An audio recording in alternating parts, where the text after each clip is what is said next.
सदाशिवसमारम्भां शङ्कराचार्यमध्यमाम् अस्मदाचार्यपर्यन्तां वन्दे गुरुपरम्पराम्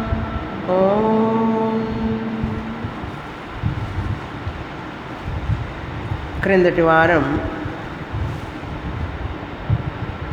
అక్షర బ్రహ్మయోగం పూర్తి చేశాం 8వ అధ్యాయం.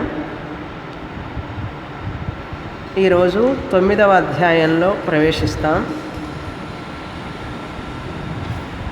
9వ అధ్యాయం రాజవిద్య రాజగుహ్య యోగము అని పేరు.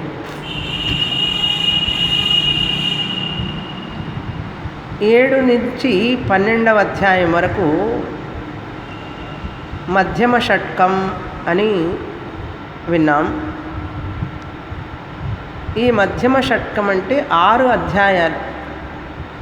భగవద్గీతని 6 అధ్యాయాలుగా మనం చూస్తే ప్రథమ షట్కం 6 అధ్యాయాలు, మధ్యమ షట్కం 7 నుంచి 12 6 అధ్యాయాలు, 13 నుంచి 18 6 అధ్యాయాలు, అది చరమ షట్కం. మనం ఇప్పుడు మధ్యమ షట్కంలో ఉన్నాం. 9లో ప్రవేశిస్తున్నామంటే ఇప్పుడు 9 పూర్తి చేస్తే దాదాపు సగం భగవద్గీత అయిపోయినట్లు. ఈ 9వ అధ్యాయంలో కూడా అంటే ఈ మధ్యమ షట్కంలో 3 విషయాలు చెప్పబడినాయి. మొదటిది ఏమిటంటే ఈశ్వర స్వరూపాన్ని గురించి చెప్పబడుతోంది 6 అధ్యాయాలు. మొదటి 7 నుంచి 12 అధ్యాయాలు మధ్య అధ్యాయాల్లో ఈశ్వర స్వరూపం, ఈశ్వరుడు అంటే ఎవరు, భగవంతుడంటే ఎవరు, భగవంతుడు స్వరూపం ఏమిటి, భగవత్ స్వరూపం ఏమిటి అనేది మొదటి విషయం. అంటే మీరు 7 నుంచి 12 అధ్యాయాల వరకు జరిగే వరకు ఈ యొక్క టాపిక్కే వస్తూ ఉంటుంది. ఎట్లాగైతే మొదటి అధ్యాయం నుంచి 6వ అధ్యాయం దాకా జీవస్వరూపం చూసామో, ఇక్కడ కూడా 7వ అధ్యాయం నుంచి 12వ అధ్యాయం దాకా ఒకటే విషయం, ఈశ్వర స్వరూపం. భగవంతుడు ఎవరు, ఎక్కడుంటాడు, ఎలా ఉంటాడు, ఏం చేస్తుంటాడు, ఆ విషయం. రెండవ విషయం ఏమిటి ఇక్కడంటే ఉపాసన. ఉపాసన అనేటువంటిది చెప్పబడింది. ధ్యానములు, భగవంతుడిని ఎలా ధ్యానించాలి, ఉపాసన అంటారు. అంటే మనస్సుని బాగా సంస్కరించడానికి తోడ్పడేటటువంటి ఉపాసన. మనస్సుని సంస్కరించడం అంటారు. సంస్కారవంతంగా చెయ్యాలి మనస్సుని. అసంస్కారంతో ఉన్న మనస్సుని సంస్కారవంతం చేయాలి అంటే ఉపాసన. 7 నుంచి 12 అధ్యాయాల దాకా మళ్ళీ ఉపాసనే చెప్పబడింది సాధనగా. మూడో విషయం ఏమిటంటే ఈశ్వర కృప, గాడ్స్ గ్రేస్ అంటారు చూసారా, భగవంతుని యొక్క అనుగ్రహం. అది మన జీవితంలో దాని పాత్ర ఎంతవరకు ఉన్నది. ఈశ్వర అనుగ్రహం అనేటువంటిది మన జీవితంలో దాని పాత్ర. ఈశ్వర అనుగ్రహం అవసరమా అసలు, నా ప్రయత్నం చేస్తే సరిపోదా అని అనుకుంటుంటారు కదా జనం. నేను కష్టపడి పనిచేస్తున్నాను అనుకుంటాడు.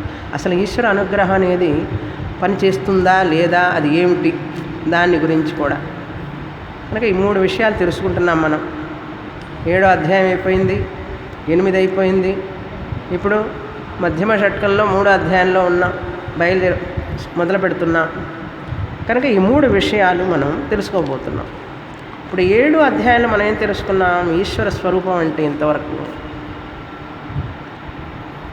భగవంతుడిని 3 విధాలుగా మనకు వర్ణించారు శాస్త్రంలో. మంద అధికారుల కోసం, మధ్యమ అధికారుల కోసం, ఉత్తమ అధికారుల కోసం. అంటే మంద భక్తులు, మధ్యమ భక్తులు, ఉత్తమ భక్తులు ఉంటారు కదా. మరి వాళ్ళకి తగినట్లుగా శాస్త్రం చెప్తుంది. భక్తి కూడా భగవంతుణ్ణి ఏ విధంగా వాళ్ళు పూజిస్తారు. ఈశ్వర స్వరూపం మొదటి మెట్టు ఏకరూపం. ఈశ్వర స్వరూపం చెప్పేటప్పుడు భగవంతుణ్ణి శాస్త్రం ఎట్లా ఇంట్రొడ్యూస్ చేస్తుందంటే ఆయన ఏకరూపం అంటారు. ఒక రూపంలో పూజించు, ధ్యానించు. ఏకరూపం. కృష్ణ రూపం, రామరూపం, శివరూపం, విష్ణు రూపం, అనేకమన్నీ రూపాలు. నీకు ఏది ఇష్టమో ఒక రూపాన్ని సెలెక్ట్ చేసుకో. షాప్కి వెళ్ళి కొనుక్కుంటాం కదా మనకి ఇష్టమైనది. అందుకని మన హిందూయిజంలో దేవుళ్ళు కూడా అనేక మంది. నీకు ఏ దేవుడు కావాలో ఆ దేవుడిని తీసుకో, ఆయన్ని పూజించుకో అని చెప్పారు. నో రిస్ట్రిక్షన్, నీ ఇష్టం. అందుకని ఇష్టదేవత అన్నాం. అమ్మ నాన్నకి ఇష్టమైన దేవుడే నాకు ఇష్టం కావాలని ఏం లేదు. భార్యకి ఇష్టమైన దేవుడే భర్తకి ఇష్టం కావాలని కూడా లేదు. భార్యకు ఒక దేవుడు అంటే ఇష్టం, భర్తకు ఒక దేవుడు అంటే ఇష్టం. ఇద్దరు వేరు వేరు దేవుడిని పూజించవచ్చు. అంత ఫ్రీడమ్ ఉంది ఇక్కడ. అసలు పూజించకపోవచ్చు. నాస్తికులుగా కూడా ఉంటారు కొంతమంది. కనుక ఏకరూపం ఈశ్వర అన్నాం. అది ఈశ్వర స్వరూపంలో మొదటి మెట్టు శాస్త్రం మనకు ప్రవేశపెడుతుంది. తర్వాత అసలు ఈ ఏకరూపం అనేది ఎంతవరకు లాజికల్ ఆలోచిద్దాం. కొంచెం చెప్తుంది శాస్త్రమే. ముందు బొమ్మనిచ్చి పిల్లవాడికి ఆడుకో అని చెప్పి ఆ బొమ్మను లాగేసుకుంటారు చూస్తారా? ఆ బొమ్మను లాగేసుకుంటే ఎట్లా ఉంటుంది? వాడికి కోపం వస్తుందా రాదా? అప్పుడు వాడి కోపం రాకుండా ఉండాలంటే వాడు ఎదిగిన తర్వాత బొమ్మలు లాక్కున్నా కూడా మనం లాక్కోవక్కర్లా, వాడే వదిలిపెడతాడు. అవునా? వాడు ఎదిగే వరకు ఆ బొమ్మనే పట్టుకుంటాడు. నిద్రపోయేటప్పుడు కూడా పక్కన పట్టుకుంటాడు. ఆ బొమ్మను లాగారనుకుంటే ఇక వాడు ఏడుస్తాడు, వాడిని ఆపలేరు మీరు అస్సలు. అదేవిధంగా ఇష్టదేవతను మనం బొమ్మని పట్టుకొని ఆరాధించేటప్పుడు సత్యం అనుకుంటూ ఉంటాం. మనల్ని శాస్త్రం విద్యావంతులను చేస్తుంది. ఏ విధంగా అంటే, సరే ఇష్టదేవత అన్నావు, వైకుంఠంలో ఉన్నాడు విష్ణువు, కైలాసంలో ఉన్నాడు శివుడు. ఆయన దూరంగా ఉన్నాడు, దేవుడు దూరంగా ఉన్నాడు. నువ్వు ఇక్కడున్నావు. అయితే నేను ఆయన దగ్గరికి వెళ్ళాలి, ఆయన దగ్గరికి వెళ్ళాలి, ఆయన దగ్గరికి వెళ్ళాలని ప్రయత్నం చేస్తాం. విష్ణు భక్తులైతే వైకుంఠానికి, శివభక్తులైతే కైలాసానికి, మరొక భక్తులైతే ఆ లోకానికి. ఆయన ఎక్కడ ఉంటే అక్కడ ఆ లోకం వెళ్ళడానికి ప్రయత్నం చేస్తారా లేదా? నా దేవుణ్ణి నేను చేరుకోవాలి, నా దేవుణ్ణి నేను చూడాలి, నా దేవుడి దగ్గరికి వెళ్ళాలి అని మనసులో ఆరాటం ఉంటుందా ఉండదా? ఆయన ఒక వ్యక్తి కనుక అయితే, ఒక రూపం అయితే ఆయన దూరంగా ఉంటాడు, ఫలానా చోట ఉంటాడు. వ్యక్తి కనుక అయితే, వ్యక్తి దేవుణ్ణి వ్యక్తిగా చూస్తే ఆయనకి జన్మ ఉంటుంది, ఆయనకి మరణం ఉంటుంది. ఆయన ఒక చోట్లో ఉంటాడు, ఒక ప్రదేశంలో ఉంటాడు, ఒక కాలంలో ఉంటాడు. అప్పుడు ఆయన పరిమితమా కాదా? పరిమితమే కదా. ఆయన అంతటా లేడు, ఆయన ఫలానా చోట ఉన్నాడు. కనుక నేను మరణించిన తర్వాత బాగా పుణ్యం చేసుకొని ఆ దేవుడి పాదాలకు చెంతకి చేరాలి, నా దేవుడి పాదాల చెంతకు చేరాలని కోరుకుంటాడా లేదా భక్తుడు? శాస్త్రం అడుగుతుంది, ఆ చేరాలని కోరుకుంటున్నావే రూపాన్ని, ఆరాధించిన రూపాన్ని, ఆయన పరిమితి కలవాడా కాదా అని అడుగుతున్నది మనల్ని. మనకే దేవుణ్ణి పూజ చేయమని చెప్పి, సృష్టికర్త అని చెప్పి దేవుడు సృష్టి చేశాడు, ఈ సృష్టి అంతా ఆయనే చేశాడు, ఆయన చాలా గొప్పవాడు, ఆయన్ని పూజించని చెప్పిన తర్వాత మనం పూజించి పూజించి పూజించి ఆయన చేరుకోవాలనుకున్నప్పుడు శాస్త్రం చిన్నగా చెవులో చెప్తుంది. ఏం చెప్తుంది తెలుసా? కొంచెం మనం ఎదిగిన తర్వాత ఆయన పరిమితం అవుతాడు, ఆయనకు రూపం ఉంటే ఆయన అంతటా ఉండలేడు, అంతే కదా మరి. రూపం ఉన్నప్పుడు ఆయన అంతటా ఉండలేడు, ఒక చోటే ఉంటాడు, ఒక ఆకారంలోనే ఉన్నాడు అనుకోండి. మనలాగే కాళ్ళు చేతులు, కాకపోతే 2 చేతులు ఎక్స్ట్రా ఉంటాయి. అవునా? 2 చేతులు ఎక్స్ట్రా ఉంటాయి, 2 కాళ్ళు ఉండవు, 2 చేతులు ఉంటాయి, 4 కూడా ఉండొచ్చు. ఇప్పుడు విజయదశమి వస్తే ఎన్ని చేతులు? అష్టభుజ అదేమి అంటాం, 8 చేతులు. రూపం ఇచ్చేటప్పటికీ ఆ రూపాన్ని దాటి ఉండదు కదా ఒకే వ్యక్తి అయితే. ఇది పరిమితి అని చెప్తున్నారు అక్కడ అన్నమాట. ఇప్పుడు ఏం చెప్పాము?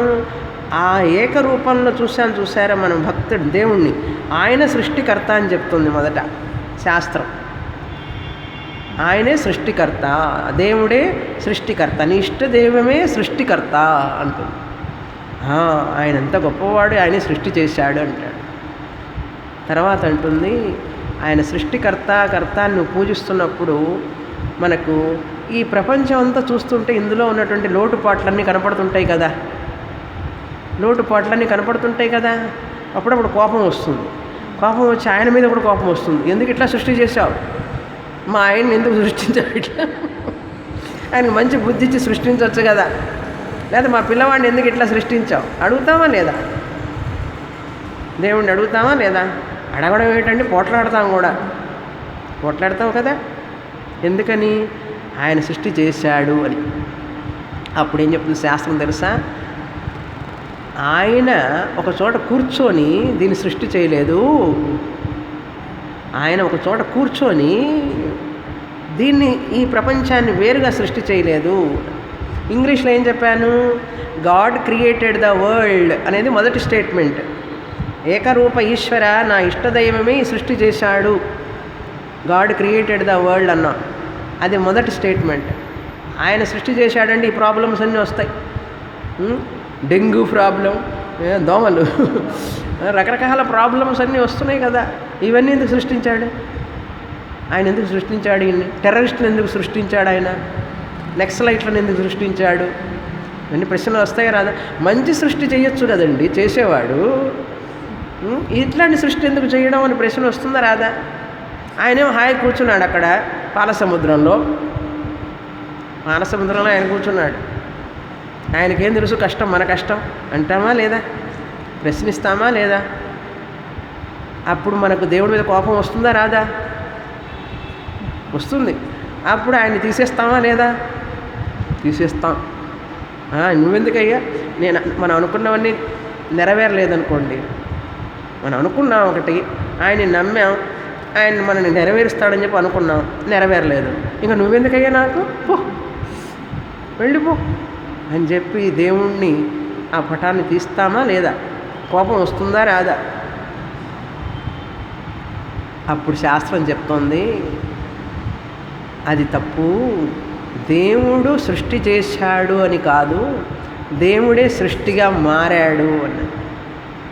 నీకు కోపం వచ్చినప్పుడు శాస్త్రం ఇట్లా చెప్తుంది.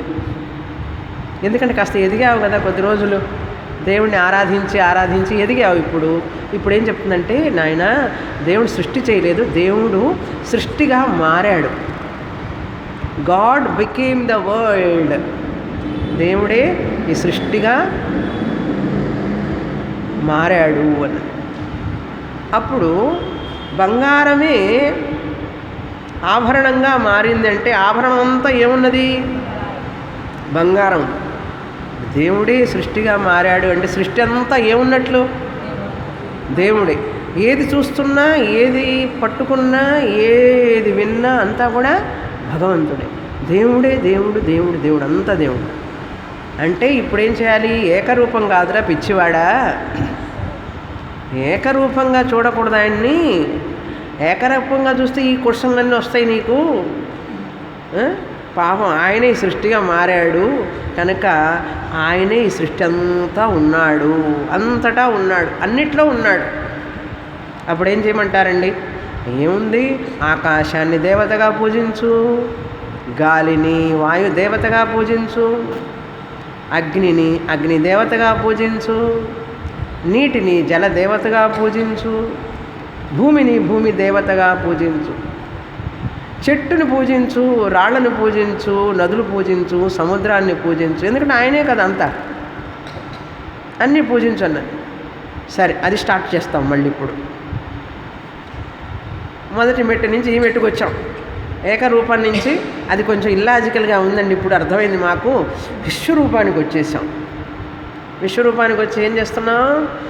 అన్నిటికీ ఎలుకకి ఆయన వాహనం అంటాం, సింహాన్ని ఆవిడ వాహనం అంటాం, నెమలిని ఆయన వాహనం అంటాం, సుబ్రహ్మణ్య వాహనం అంటాం, వేలు పట్టుకుంటాం, ఖడ్గం చూస్తాం, దానికి కుంకుమ పెడతాం, ఆయుధాలకు కుంకుమ పెడతాం, అన్ని రూపాలు ఆయనే అంటాం.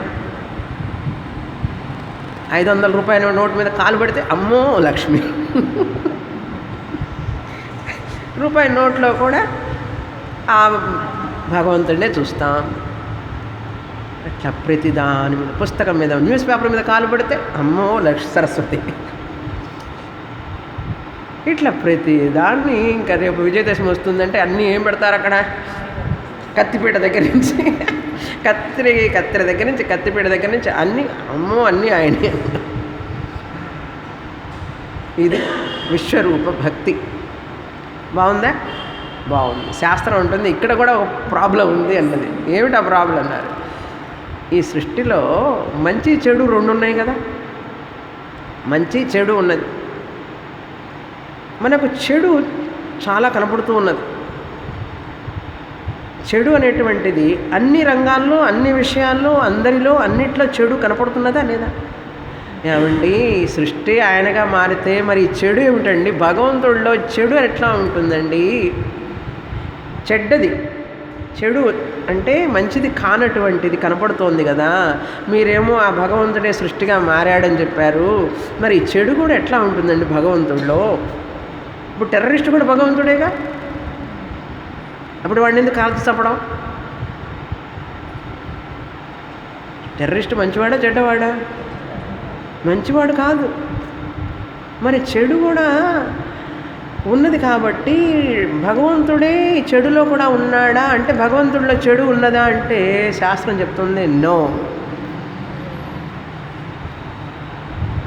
చెడు కాదాయన, మంచిది మాత్రమే ఆయన అన్నాడు. మళ్ళీ అదేమిటండి, అంతా ఆయనే కదా అన్నారు ఇందాక. ఆయన ఇంత కష్టపెడతారు ఏమిటండి మమ్మల్ని అన్నాడు. గాడ్ క్రియేటెడ్ ద వరల్డ్ అంటే ఒక ప్రాబ్లం వచ్చింది. గాడ్ బికేమ్ ద వరల్డ్, భగవంతుడే సృష్టిగా మారాడు అంటే చెడు వచ్చి కూర్చున్నది ఇక్కడ. అందుకని ఏం చెప్తాం?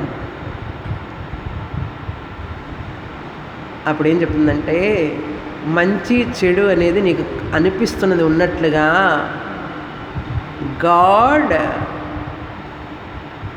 Not appearing as world. అంటే గాడ్ బికేమ్ ద వరల్డ్ కూడా కాదు. దేవుడు ప్రపంచంగా మారాడు అనేది కూడా సరి అయిన కాదు. అది మరి ఎందుకు చెప్పారంటే నువ్వు కొంచెం పైకి వస్తావని చెప్పి మెట్లు ఎక్కడం కోసం చెప్పాను. మరి అసలు విషయం చెప్పవయ్యా అని ఉపనిషత్తుని అడిగితే ఏం చెప్తుందంటే అసలు విషయం కృష్ణుడే చెప్తున్నాడు. అసలు విషయం ఏంటో చెప్పనా? దేవుడు ఈ జగత్తుగా కనిపిస్తున్నాడు. అది దేవుడు ఈ జగత్తుగా మారలేదు. గాడ్ బికేమ్ ద వరల్డ్ అని చెప్పాను కదా రెండో మెట్టులో. అది పూర్తిగా కరెక్ట్ కాదు. అప్పుడు ఆ టైంలో నీకు అలా చెప్పాలి, నువ్వు ఎదగాలి. తర్వాత నేనేం చెప్తాను, నువ్వు ఇట్లా ప్రశ్నించినప్పుడు అంటే బుద్ధి కొంచెం వచ్చింది. ఇప్పుడు మరి చెడు ఉంటే ఆయన కూడా చెడుగా ఆయనకు ఉన్నట్టే కదండి అంటే నువ్వు అడిగితే అప్పుడు you are qualified to listen the next point. అవునా? అసలు అట్లా అడిగేవాళ్ళు ఎవరున్నారండి? ఇప్పుడు అడిగేవాళ్ళు ఉంటే సమాధానం చెప్తాం. అందుకని మూడో సమాధానం ఏమిటి? భగవంతుడే జగత్తుగా కనిపిస్తున్నాడు కానీ భగవంతుడు జగత్తుగా మారలేదు. God created the world, God became the world అంటే భగవంతుడు జగత్తుగా మారాడు అని చెప్పాను రెండో మెట్టులో. మూడో మెట్లు ఏం చెప్తాను తెలుసా? భగవంతుడు జగత్తుగా కనిపిస్తున్నాడు, మారలే. ఆయన జగత్తుగా కనిపిస్తున్నాడు. దానికి దీనికి ఏమిటండి భేదం ఉన్నాడు? మారటమును కనిపించడానికి భేదం ఉంది నాయన. ఆయన నిజంగా జగత్తుగా మారలేదు. ఆయన జగత్తుగా మనకు అలా కనిపిస్తున్నాడు. నిజంగా మారలేదు. అంటే ఏమిటి అర్థం? నీకు కనిపిస్తున్నది ఎండమావి ఆ రోడ్డు, తార్ రోడ్డు మీద నీళ్లు నీకు ఉన్నట్లుగా కనిపిస్తున్నాయి. కనిపిస్తున్నదే కానీ నిజం కాదు. అదేవిధంగా ఈ జగత్తు నువ్వు చూసేది నిజం కాదు, నీకు కనిపిస్తున్నది అట్లా. నీకు అది సత్యం అని అనిపిస్తున్నది కానీ అది సత్యం కాదు. ఇది మరి ఆయన ఎవరండి? ఆయన రూపం ఏమిటి అన్నాడు. ఆయనకి రూపం లేదు. ఆయన ఏకరూపము కాదు, విశ్వరూపము కాదు. మరి ఏ రూపం అండి అన్నాడు. ఆ రూపం ఫామ్లెస్. ఆయనకి రూపం లేదు. మరి ఈ సంగతి అప్పుడే చెప్పొచ్చు కదా, ముందే చెప్పొచ్చు కదా. ముందుగా చెప్పాలంటే నీకు అర్థమైతే కదా, నీకు వింటే కదా, నువ్వు ఎదగలేదు కదా. ఎంత పాపం శాస్త్ర మాత ఎంత కష్టపడుతుందో తెలుసా మనకు చెప్పడానికి. ఏకరూపం అని చెప్పి అందులో నువ్వు దోషం తెలుసుకున్నప్పుడు విశ్వరూపం అని చెప్పి అందులో కూడా నువ్వు దోషాన్ని చూడగలిగిన శక్తి నీకు వచ్చినప్పుడు అరూపం అని చెప్తుంది. మరి ఈ జగత్తంతా ఏమిటి అన్నది అది నీకు ఉన్నట్లుగా కనపడుతున్నది కానీ అది నిజం కాదు.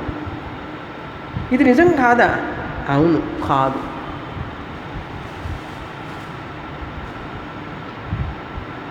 నిజం కాదు. అవును, నిజం కాదు. అదేమిటండి అట్లా అంటారు?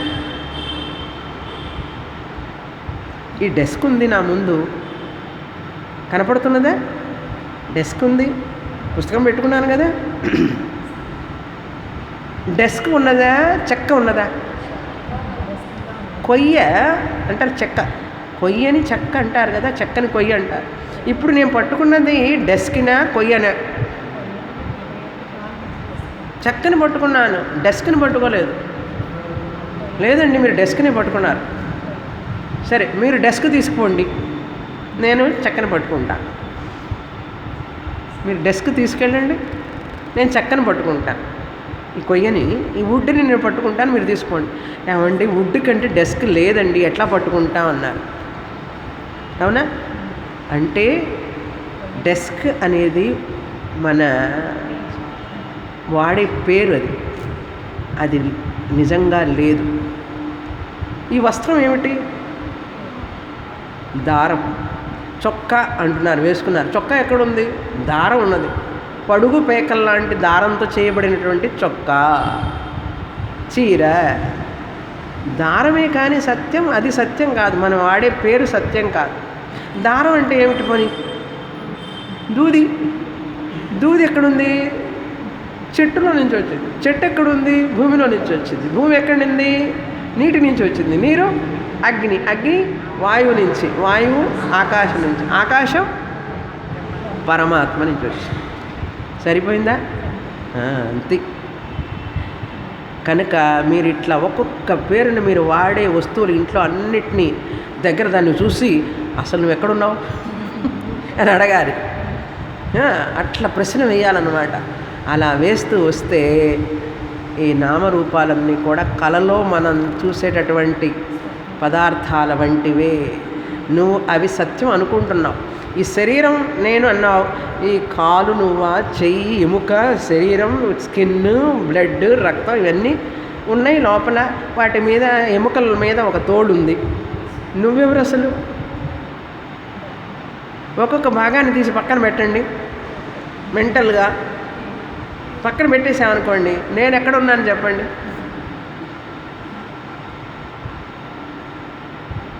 ఆలోచించండి. నేను చెప్పడం కానీ తలకాయ ఊపక్కర్లేదు. ఇంటికి వెళ్ళి అద్దం ముందు నిల్చొని ప్రశ్న వేసుకోండి. అమ్మో, ప్రశ్న వేసుకుంటే పిచ్చెక్కుతుందండి. పిచ్చెక్కకుండా ఉండాలంటే దేవుడి పాదాలు పట్టుకోవాలి. మళ్ళీ ఆయన రూపం పట్టుకుంటేనే.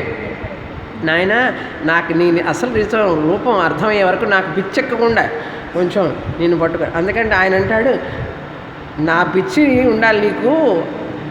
ఈ ఏ పిచ్చి లేదనుకుంటే అది అసలైన పిచ్చి అని చెప్పి ఒక పాట. జనానికి రకరకాలైన పిచ్చి ఉందండి, మ్యాడ్నెస్ అంటారు చూసారు. అదేవిధంగా దేవుణ్ణి కూడా ఆయన ఎవరని ఏం తెలుసుకోకుండా ఏదో పూజ చేయడం భక్తి కాదు.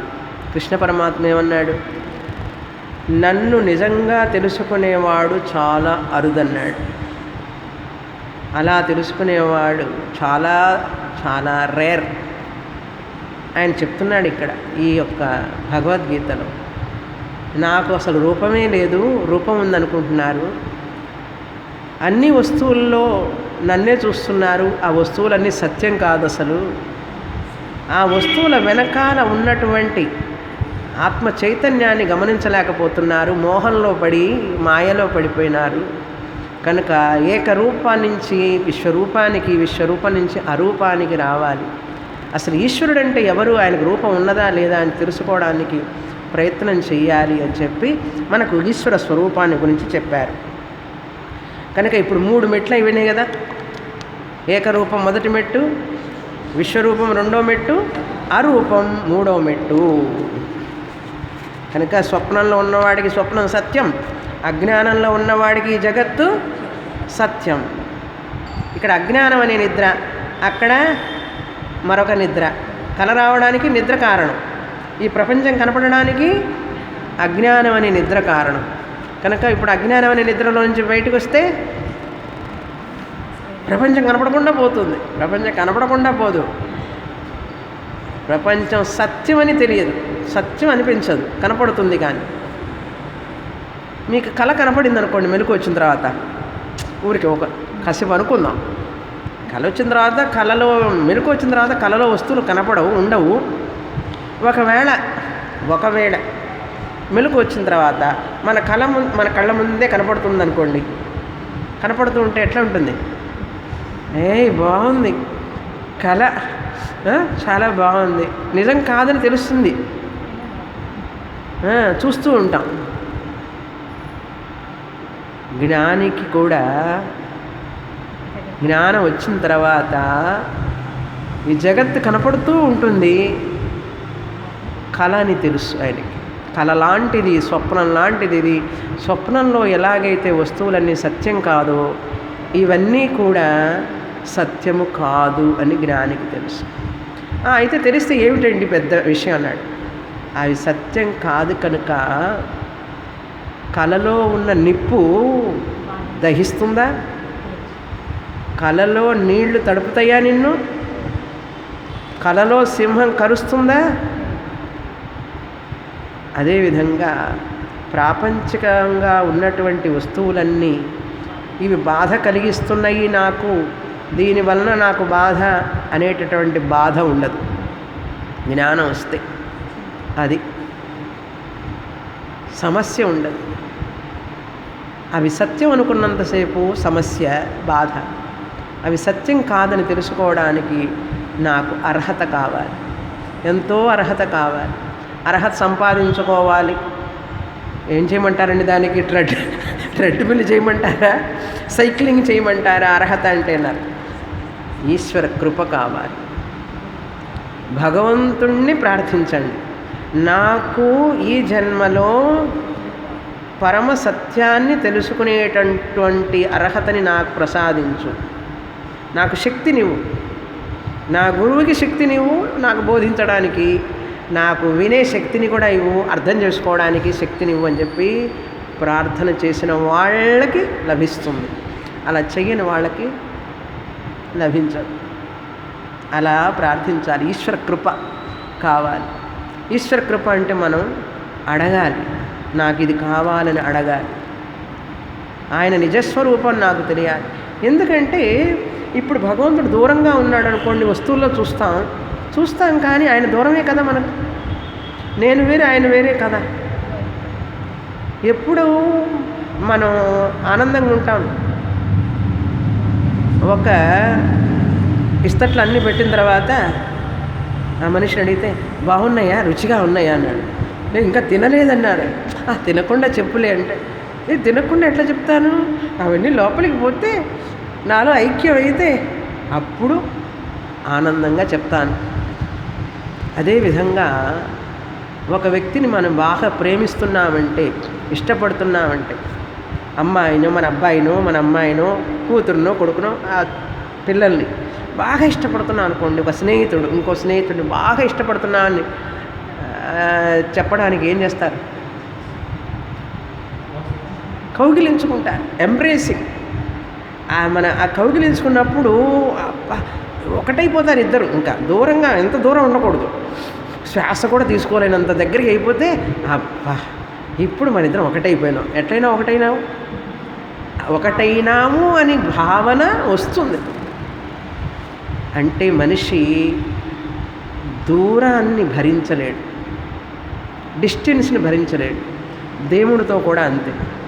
ఆయన గనక ఏకరూపుడై ఎక్కడో ఉంటే మన దుఃఖం పోదు, అనేక రూపుడై అన్నిట్లో ఉన్నా మన దుఃఖం పోదు, రూపం లేని వాడై లోపల కూర్చున్నా దుఃఖం పోదు.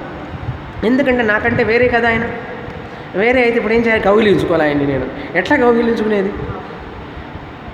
రూపం ఉన్న ఆయన అక్కడ కూర్చుంటాడు, విశ్వరూపంగా ఉన్నవాడా అన్నిట్లో ఉంటాడు, నా నుంచి దూరంగా ఉంటాడు. పోనీ ఆయనకు రూపం లేకపోతే నేను కౌగిలించుకోలేను. పోనీ లోపల ఉన్నాడా అంటే లోపల ఉంటే ఎట్లా కౌగిలించుకుంటాను? ఎట్లా ఒకటైపోతాం మేమిద్దరం, దేవుడు నేను అన్నాడు. God is in me, God is in me. ఇప్పుడు గాడ్ ఈజ్ అవుట్ సైడ్ వద్దనుకున్నాం, God is all pervading also లాభం లేదు. అయితే ఇంకా మంచిది ఏంటంటే గాడ్ ఈజ్ ఇన్ మీ. అది కూడా ఏం పెద్దగా లాభం ఇచ్చేట్లేదు. శాస్త్రం చెప్తుంది గాడ్ ఈజ్ ఇన్ మీ కాదు, గాడ్ ఈజ్ మీ. అదొక్కటే మార్గం.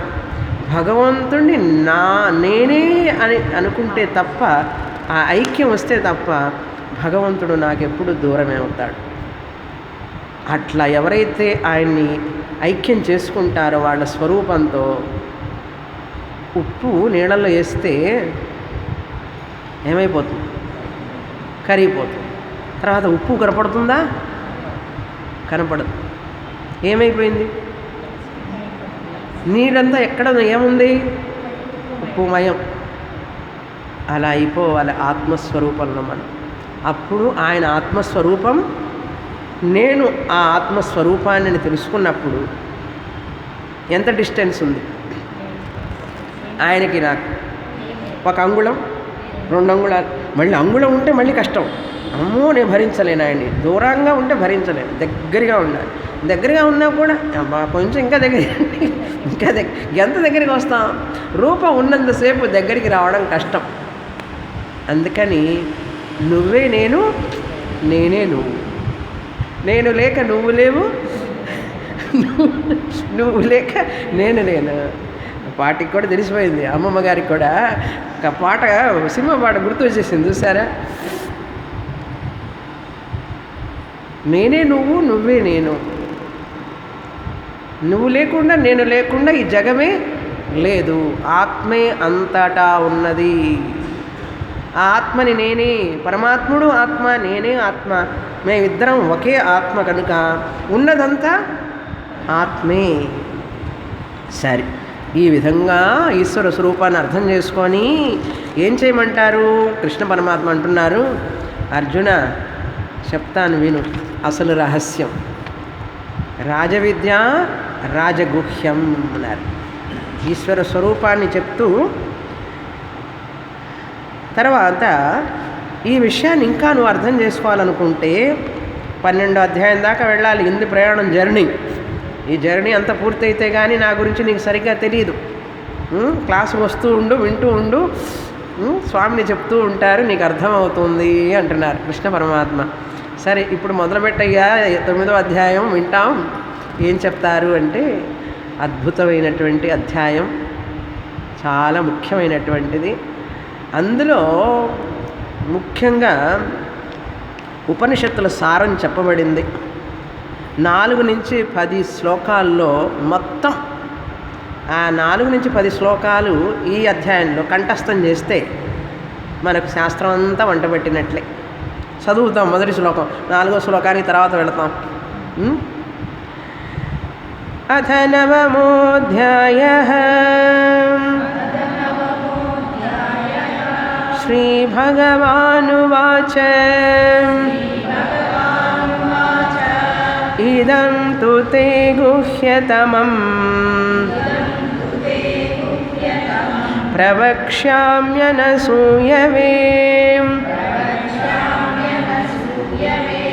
జ్ఞానం విజ్ఞానసహితం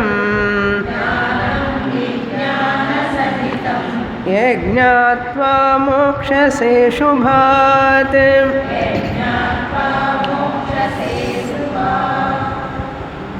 ఈ అధ్యాయంలో 6 విషయాలు చెప్పబడినాయి.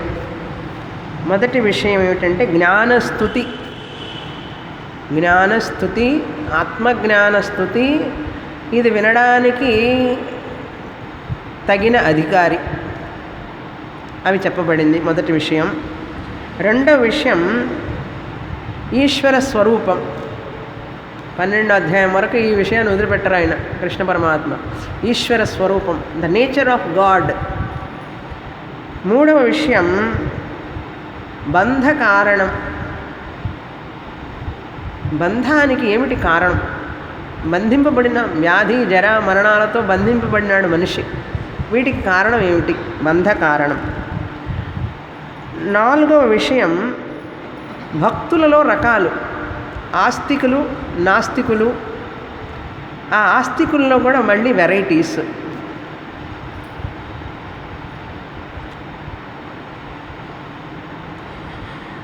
ఆస్తికులు నాస్తికుల గురించి చెప్పి తర్వాత ఆస్తికులలోనే ఆస్తికులు నాస్తికులు అంటే భగవంతుని నమ్మేవాళ్ళు ఆస్తికులు, భగవంతుణ్ణి నమ్మని వాళ్ళు నాస్తికులు. ఇది నాలుగో విషయం. ఐదో విషయం ఏం చెప్పారంటే ఈ భక్తుల్లో కూడా సకామ భక్తులు నిష్కామ భక్తులు అని ఉన్నారు. వాళ్ళని గురించి కూడా చెప్తారు. సకామ భక్తులు నిష్కామ భక్తులు. చివరిగా ఆరో విషయం ఏమిటంటే భక్తి స్తుతి. భక్తిని స్తుతి చేస్తున్నారు కృష్ణ పరమాత్మ ఈ అధ్యాయంలో. ఈ 6 విషయాలు మనం తెలుసుకోబోతున్నాం. శ్లోకం చూడండి ఇప్పుడు. శ్రీ భగవాను వాచ. అర్జునుడి ప్రశ్న లేకుండానే కృష్ణ పరమాత్ముడే గీతా బోధ చేస్తున్నారు. ఈ అధ్యాయం కృష్ణుడి యొక్క బోధతోనే మొదలవుతుంది. అర్జునుడి ప్రశ్న లేదు ఇక్కడ. ఇప్పుడు మొదట్లో ఏమంటున్నారు? ఇదం గుహ్యతమం జ్ఞానం విజ్ఞాన సహితం ప్రవక్ష్యామి. గుహ్యతమం అంటే అతి రహస్యం అని అర్థం. గుహ్యం అంటే రహస్యం, గుహ్యతమం అంటే అతి రహస్యం, ద గ్రేటెస్ట్ సీక్రెట్. సీక్రెట్ చెప్పబోతున్నారు కృష్ణ పరమాత్మ మనకు. నేను ఒక సీక్రెట్ చెప్తాను అని చెప్తాను చూసారా, సీక్రెట్గా. అది సీక్రెట్ చెప్పబోతున్నారు కృష్ణ పరమాత్మ ఇప్పుడు మనకు. సీక్రెట్ చెప్పేటప్పుడు అందరు కేర్ఫుల్గా వింటారా వినరా? అందుకని కృష్ణ పరమాత్మ కూడా మీ అందరికీ నేను సీక్రెట్ చెప్పబోతున్నాను అంటున్నాను. చెప్పు చెప్పు చెప్పు అంటారు కదా జనం. ఏమిటా సీక్రెట్ అన్నారు? గుహ్యతమం, సీక్రెట్లోకి సీక్రెట్. ఈ సీక్రెట్ ఎవరు చెప్పున్నారు ఇంతవరకు? నేను చెప్తాను అంటున్నాడు ఆయన. ప్రపంచంలో రకరకాల సీక్రెట్స్ ఉన్నాయి, అవన్నీ సీక్రెట్లే కాదు, ఇదే సీక్రెట్ అన్నారు. సీక్రెట్ అంటే చాలా ఇంట్రెస్ట్ అందరికీ. అందుకే కృష్ణ పరమాత్మ తెలుసు మనల్ని ఎట్లా మెల్ట్ చేయాలో ఆయనకి తెలుసు. గుహ్యతమం ప్రవక్ష్యామి, చెప్తున్నాను నేను. ఎవరికి? అనసూయవే. నువ్వెవరో తెలుసా అర్జున? నువ్వు అనసూయ. నీకు అసూయ లేదు, అసూయ లేదు. అందుకే అత్రి మహర్షి భార్య పేరు అనసూయ. ఆవిడకి అసూయ లేదు, ఎవరిని చూసినా అసూయ పడదు ఆవిడ. అసూయ అంటే ఏమిటి ఇక్కడ తెలుసా? గురువు చెప్పే వాక్యాన్ని వింటూ ఇది సరియా కాదా అని ఆలోచన వచ్చిందనుకోండి, ఆ శిష్యుడు భగవద్గీత వినడానికి అధికారి కాదు అని అర్థం. అసూయ అని అంటారు. క్రిటికల్ మైండ్ అంటారు, ప్రూఫ్ రీడింగ్ మైండ్. అన్నిట్లో తప్పు పెంచడమే పని వాడికి. అన్నిట్లో తప్పే పెంచుతుంటాడు. శాస్త్రం ఏదో చెప్పింది అనుకోండి, ఏమిటో శాస్త్రం, ఆ పాత చింతకాయ పచ్చడి ఇది నిజమో కాదో అని అనిపించింది అనుకోండి, లోపల అసూయాపరుడని అర్థం. అంటే గురువు వాక్యంలో శాస్త్రంలో లోపాలను వెతుకుతూ నమ్మకం లేకుండా ఉండడం అసూయ అంటారు. శాస్త్రంలో దోషం ఉండదు, గురువులో దోషం ఉండదు. ఎందుకంటే గురువు శాస్త్రాన్ని చెప్తున్నాడు. వినే నా బుద్ధిలోనే ఏదో ఒక దోషం ఉండొచ్చు, నాకు అర్థం కాకపోవచ్చు, కానీ నా గురువు చెప్పే వాక్యం వేదవాక్యం అని ఎవరైతే నమ్మి వింటారో వాళ్ళు అనసూయాపరులు. అసూయ లేదు వారికి అని అర్థం. అటువంటి వాడివి నువ్వు అర్జున, కనుక అనసూయవే అన్నాడు. అటువంటి నీకు నేను చెప్తాను అన్నాడు. అంటే గురువు మీద వాక్యం మీద శ్రద్ధ లేకపోయినా, వేదాంతం మీద భగవద్గీత మీద నమ్మకం లేకపోయినా వాళ్ళకి చెప్పకూడదు అని ఇక్కడ మనకు ఇండైరెక్ట్గా కృష్ణ చెప్తున్నారు. అనసూయవే ప్రవక్ష, నీకు అధికారం ఉంది అర్జున వినడానికి. ఎందుకంటే నా మీద, నా వాక్యం మీద నీకెంత శ్రద్ధ భక్తి ఉన్నది. నేను చెప్తాను తప్పకుండా. నాకు అటువంటి వాళ్ళు కావాలి. నేను చెప్పే మాటని అక్షరాల తూచా తప్పకుండా స్వీకరించేవాడు కావాలి నాకు. అట్లాంటి వాడికే చెప్తాను. నువ్వు అలాంటి వాడివి కనుక నీకు నేను చెప్తాను. నాకు ఇష్టమైన వాడివి నువ్వు. ఎందుకంటే నేనంటే నీకు చాలా ప్రేమ, చాలా విశ్వాసం, నా మాట మీద విశ్వాసం. అదే చెప్తా, నా మాటే మాట, నా మాటే శాసనం అని ఏదో డైలాగ్ వస్తున్నదిగా ఇప్పుడు. భగవంతుడి మాటే మాట, భగవంతుడి మాటే శాసనం. అంతేగాని లోకల్గా మాటలు కావు, అవన్నీ కథలు. భగవంతుడి మాటే మాట, భగవంతుడి మాటే శాసనం. అట్లా నమ్మిన వ్యక్తివి నువ్వు అర్జున, నీకు చెప్తాను. ఏం చెప్తావు అని అడుగుతావా? జ్ఞానం విజ్ఞాన సహితం. జ్ఞానం అంటే దేవుడు ఉన్నాడు, దేవుడు సృష్టి చేశాడు, ఆ దేవుడి స్వరూపం ఇది, ఏకరూప జ్ఞానం, విశ్వరూప జ్ఞానం, ఇవన్నీ చెప్తాను. దీన్ని పరోక్ష జ్ఞానం అంటారు. ఈ పరోక్ష జ్ఞానాన్ని ఇస్తాను నీకు. అంతేకాదు విజ్ఞానం సహితం అన్నాడు. నీకు అపరోక్ష జ్ఞానాన్ని కూడా చెప్తాను నేను అన్నాడు. అపరోక్ష జ్ఞానం అంటే నువ్వే నేను అని తెలుసుకునే జ్ఞానాన్ని నీకు నేను ఇస్తానన్నాడు. అపరోక్ష జ్ఞానం, ఆత్మజ్ఞానం. భగవంతుడు ఉన్నాడు, భగవంతుడు సృష్టి చేశాడు అంటే భగవంతుడు ఆబ్జెక్ట్, నేను సబ్జెక్ట్.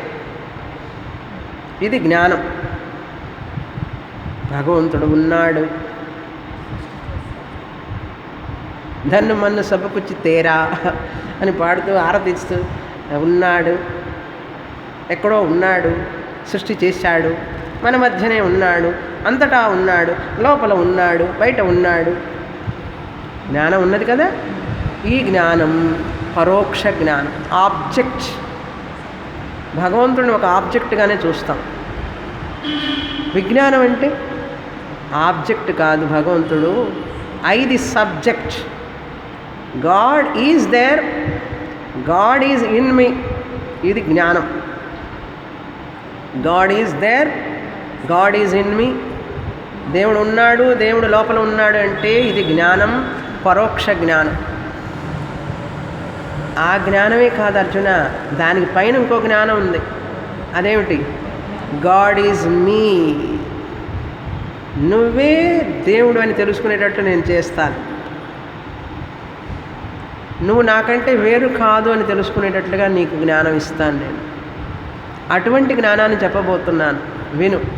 అంటే ఈ మాట మళ్ళీ 9వ అధ్యాయం అయ్యేదాకా మనకు గుర్తుండాలి. వింటే క్లాస్ మిస్ కావు. చిన్న చిన్న విషయాలకు కూడా, చుట్టాలు వచ్చారు, బంధువులు వచ్చారు, చుట్టాలు వస్తే లాక్కొని రావడమే క్లాస్కి. లేకపోతే పార్కుకి వెళ్ళి కూర్చోండి, వస్తాను ఇప్పుడే 1 గంటలో. 9వ అధ్యాయం రాదు మళ్ళీ లేకపోతే. వాళ్ళకి అర్థమైందో లేదో, వెళ్ళి గుళ్ళో కూర్చోండి, నేను వస్తాను ఇప్పుడే అని చెప్పేసి కూర్చోవడమే. లేకపోతే వీటన్నిటితో పెట్టుకుంటే మనకు పుణ్యకాలం గడిచిపోతుంది, 9వ అధ్యాయం అయిపోతుంది. ఈ మాట గుర్తుండాలి. విజ్ఞానం కూడా చెప్తాను నేను అని అన్నప్పుడు ఆ మాట మళ్ళీ మనకు 10 శ్లోకాలు కాగానే మర్చిపోతాం. మర్చిపోయి స్వామిని తర్వాత వస్తాను క్లాస్కి, నేను ఈ మాట మనసులో పెట్టుకుంటా. స్టూడెంట్ మర్చిపోతారు పాపం. ఎందుకంటే వ్యవహారాలు కదా, ఫ్యామిలీ, చిల్డ్రన్ ఎన్నెన్నో ఉంటాయి వాళ్ళకి పాపం. మరి గట్టిగా మాట్లాడితే క్లాసుకి రారని చెప్పి సరే వెళ్ళిరా వెళ్ళిరామ్మా, all the best, happy journey అని చెప్తారు. ఏం చేస్తాం, అమెరికా వెళ్ళాలండి, 4 నెలలు వెళ్ళాలి, 6 నెలలు వెళ్ళి రావాలన్నారు. వద్దని అనలేం కదా, వాళ్ళు వెళ్ళలేకుండా ఉండలేరు. సరే వెళ్ళిరామ్మా అంటాం. కాకపోతే ఏముందంటే 2 నెలల్లో వినాల్సింది 2 సంవత్సరాల తర్వాత వింటారు. ఏం చెప్తాం, కానీ అది విజ్ఞాన సహితం. అయితే ఫలం ఏమిటండి వింటే? యజ్ఞాత్వా మోక్షసే అశుభాత్. ఏ విజ్ఞానాన్ని పొందితే నువ్వు, ఏ జ్ఞానం, విజ్ఞానం పరోక్ష జ్ఞానం అంటే ఆబ్జెక్ట్, దేవుణ్ణి ఒక ఆబ్జెక్టుగా తెలుసుకోవడం, దేవుణ్ణి తానే సబ్జెక్టుగా తెలుసుకోవడం, ఇది తెలుసుకుంటే అశుభాత్ మోక్షసే, నువ్వు అశుభం నుంచి బయటపడతావు. అశుభం అంటే ఏమిటి అన్నారు. ఇక్కడ అశుభం అంటే ఏదేది దుఃఖానికి కారణమో అదంతా అశుభమే. మనకు దుఃఖాన్ని ఇచ్చేదంతా అమంగళం, అశుభం. అజ్ఞానమే దుఃఖాన్ని ఇస్తుంది కనుక అజ్ఞానమే అశుభం, అమంగళం, సంసార కారణం. అంటే సంసార బంధనం నుంచి నిన్ను విముక్తుణ్ణి చేస్తాను. మోక్షసే అంటే భగవంతుడు నాకంటే వేరు కాదు, ఆయన ఒక ఆబ్జెక్ట్ కాదు, ఆయనే నాలో ఉండడం కాదు, ఆయనే నేను. ఆయనే నేను అంటే ఈ నేను ఎవరు? మనోబుద్ధి చిత్త అహంకార న చిదానంద రూప శివోహం శివో.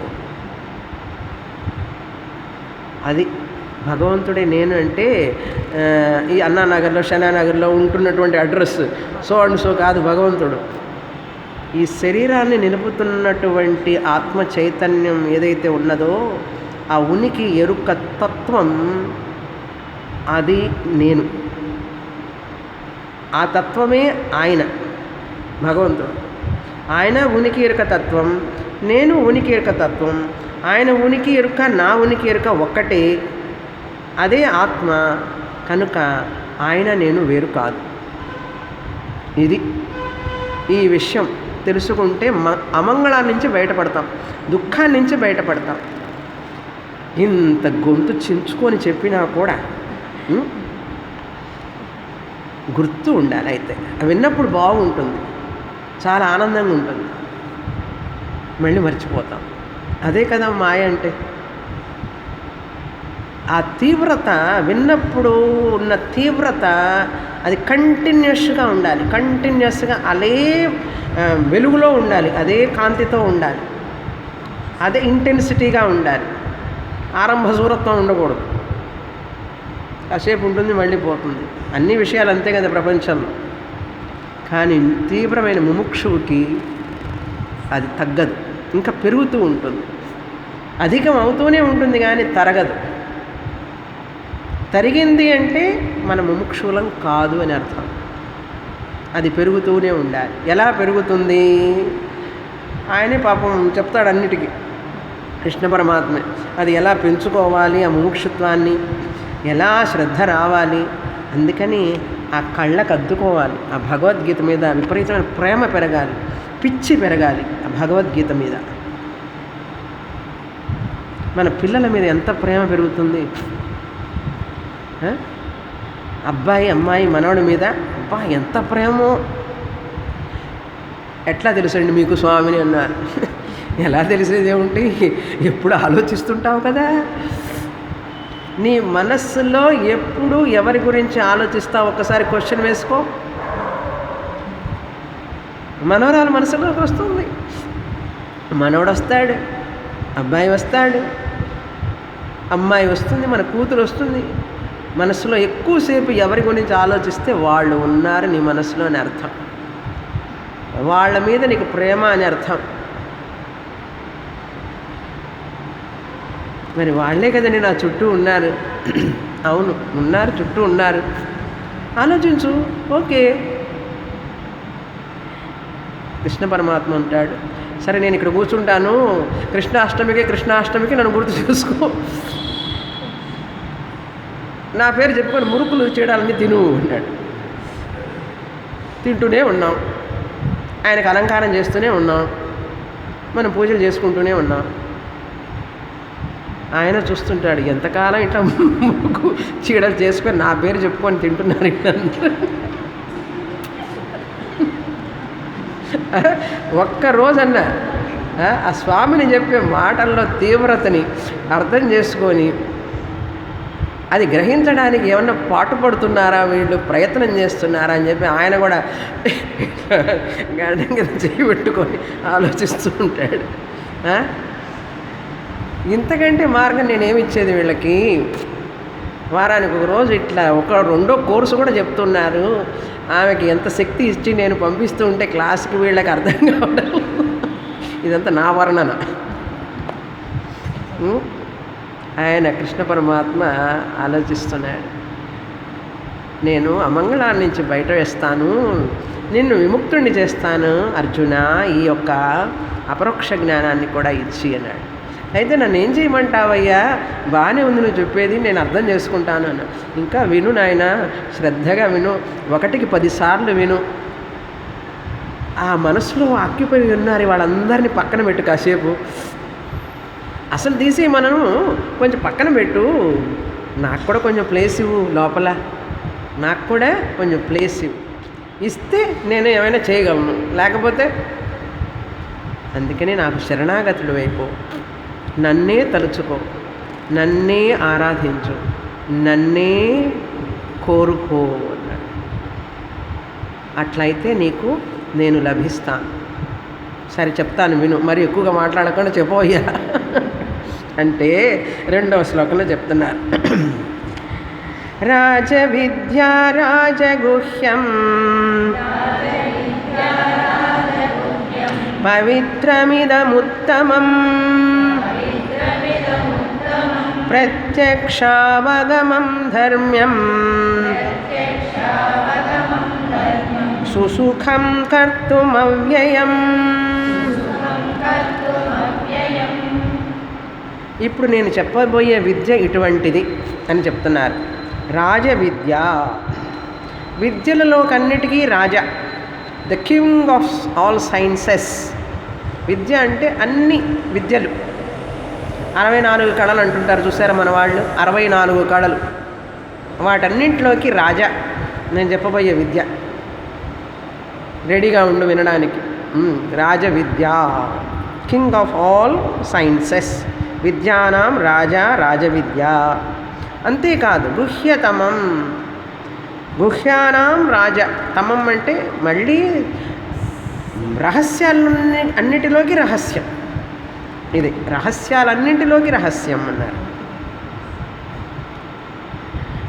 ఏం చేస్తుంది రాజవిద్య,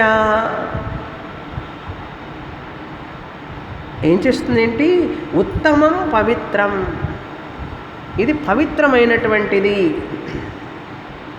ఉత్తమం పవిత్రం, చాలా పవిత్రమైనటువంటిది, అతి పవిత్రం. పునాతి ఇది పవిత్రం, మనల్ని పవిత్రుల్ని చేసేది, సంస్కరించేది. పునాతి పావయతి ఇది పవిత్రం. మంత్రం కూడా పవిత్రం చేస్తుంది, కొన్ని వైదిక కర్మలు పవిత్రం చేస్తాయి, జపము పవిత్రం చేస్తుంది, తపస్సు పవిత్రం చేస్తుంది, మన గుళ్ళోకి వెడితే పవిత్రం అవుతుంది, నదిలో స్నానం చేస్తే పవిత్రం అవుతుంది. వాటన్నిటికంటే కూడా ఇది ఉత్తమం, ఉత్తమం పవిత్రం. తులసి దళం కూడా నోట్లో వేసుకుంటే పవిత్రం చేస్తుంది, ఎన్నెన్నో ఉన్నాయి, గంగా స్నానం చేస్తే పవిత్రం. వాటన్నింటిలోకి కూడా ఇది అత్యంత పవిత్రం, ఇంకా దీన్ని మించిన పవిత్రం మరొకటి లేదు. నువ్వు ఎన్నన్నా చెప్పు, నాకు నమ్మకం రావాలి. సరే వచ్చినప్పుడు వస్తుందిలే నమ్మకం, నేను చెప్తున్నాను, నీ ఇష్టం అంటున్నారు. ప్రత్యక్ష అవగమం, డైరెక్ట్లీ నీకు లభిస్తుంది, సాక్షాత్తుగా లభించేటటువంటిది ప్రత్యక్ష అవగమం.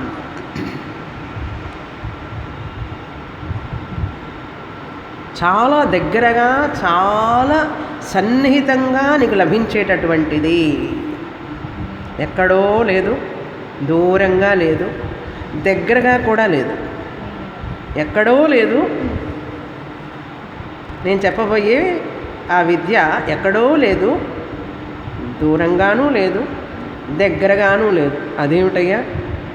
దగ్గరగా లేదు, దూరంగా లేదు, మరి ప్రత్యక్షంగా ఉంది. ప్రత్యక్షంగా ఉంది. అది నీకు అర్థమవుతుందిలే టైం వచ్చినప్పుడు. ధర్మ్యం అన్నాడు. ధర్మ్యం అది. నేను చెప్పబోయేది ఏమిటి? వేదాలలో బోధింపబడినటువంటిది ధర్మం. అది ధర్మ్యం. వేదాలలో చెప్పబడినటువంటి విషయం ఏదైతే ఉందో అది నేను చెప్పబోతున్నాను ఇప్పుడు. అంతేకాదు, ఇది గ్రహించడం సుసుఖం, చాలా తేలిక. నువ్వేం కష్టపడక్కర్లేదు, అన్నిటికీ కష్టపడాలి. దీనికి మాత్రం సుష్టు సుఖం, చాలా తేలిక. అబ్బా అంత తేలిక? ఏం 17 ఏళ్ల నుంచి వస్తున్నా, 17 సంవత్సరాల నుంచి వింటున్నా. ఎక్కడండి కష్టంగా ఉంది అన్నారు. ఎలిజిబిలిటీ ఉందా? తీవ్ర ముముక్షుత్వం ఉందా? వైరాగ్యం ఉన్నదా? శమదమాది షట్క సంపత్తి అన్నీ ఉన్నాయా? ఉంటే సుసుఖం, లేకపోతే స్లోగా వస్తుంది, తాపేలు నడకలాగా. కనుక సుసుఖం అన్నారు. చాలా ఈజీ. ఏంటి ఆ విషయం? అవ్యయం, నశించనటువంటిది, వ్యయం కానటువంటిది, వ్యయం కానటువంటిది, తరిగిపోనటువంటిది. ఎంత విన్నా వినాలనిపిస్తూ ఉంటుంది. వినగా వినగా వినగా ఇంకా ఇంకా వినాలనిపిస్తుంది. ఆనందంగా ఉంటుంది, పరమానందంగా ఉంటుంది. సమయాన్ని మర్చిపోతావు, లోకాన్ని మర్చిపోతావు, నిన్ను నువ్వే మర్చిపోతావు అది వింటూ ఉంటే. ఆహా అంత బాగుంటుందా అన్న. అవును, మరి వస్తావు కదా నెక్స్ట్ క్లాస్కి? వస్తాను అన్న. పూర్ణమదః పూర్ణమిదం పూర్ణాత్ పూర్ణముదచ్యతే పూర్ణస్య పూర్ణమాదాయ పూర్ణమేవావశిష్యతే. ఓం శాంతి శాంతి శాంతి. హరి ఓం. శ్రీ గురుభ్యో నమః. హరి ఓం.